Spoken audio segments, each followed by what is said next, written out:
Welcome to reliable analysis. अभिवादन स्वीकार कीजिए डॉक्टर अशोक कुमार का। आज हम लोग वैदिक युग में शूद्र वर्ण को शिक्षा का अधिकार विषय के ऊपर गहन विश्लेषण करने जा रहे हैं।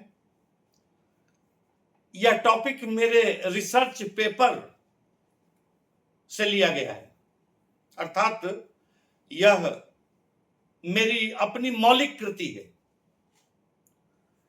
इस प्रकार के एजुकेशनल वीडियोज हमेशा देखने के लिए आपसे आग्रह है कि इस एजुकेशनल चैनल को सब्सक्राइब करें। इसमें आपको matric, inter graduation, PG, doctorate, current affairs, competitive examinations, international relation इत्यादि से संबंधित एजुकेशनल वीडियोज हमेशा मिलते रहेंगे। जहां तक आज के टॉपिक का सवाल है, वैदिक युग में शूद्र वर्ण को शिक्षा प्राप्त करने का अधिकार, इस विषय के विश्लेषण का प्रयास हम लोग करते हैं। वैदिक युग में शूद्रों को शिक्षा प्राप्त करने का व्यापक अधिकार प्राप्त था, अर्थात इस प्रकार की जो भ्रांति कुछ लोगों के बीच पाई जाती है कि शूद्र वर्ण को शिक्षा प्राप्त करने का पर्याप्त अधिकार नहीं था, यह नहीं है सही। निम्न जाति के विद्वान कभी कभी वैदिक मंत्रों की रचना भी करते थे, अर्थात शूद्र वर्ण के लोग वैदिक ऋचाओं की रचना में भी भाग लेते थे। उपनिषदों से ज्ञात होता है कि वैरोचन नामक असुर ने 32 वर्षों तक ब्रह्मचारी के रूप में आचार्य प्रजापति के सानिध्य में रहकर विद्या लाभ किया था। यह सर्व ज्ञात है कि शुक्राचार्य असुरों के गुरु थे, और शुक्राचार्य असुरों के गुरु थे, अर्थात असुरों में शिक्षा का प्रचलन था, यह बात स्थापित है। शूद्रों की शिक्षा पर प्रतिबंध संभवतः स्मृति युग में लगाया जाने लगा।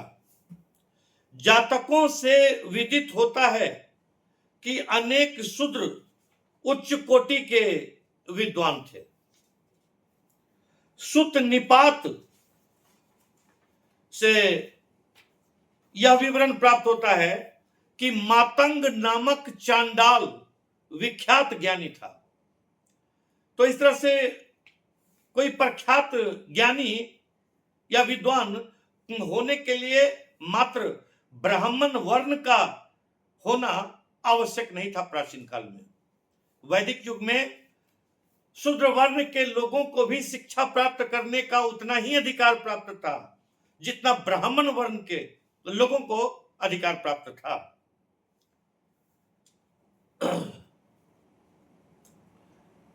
मातंग नामक चांडाल जो विख्यात ज्ञानी थे, महान विद्वान थे, उनके यहां दूर दूर से उच्च वर्ण के लोग आकर शिक्षा प्राप्त करते थे।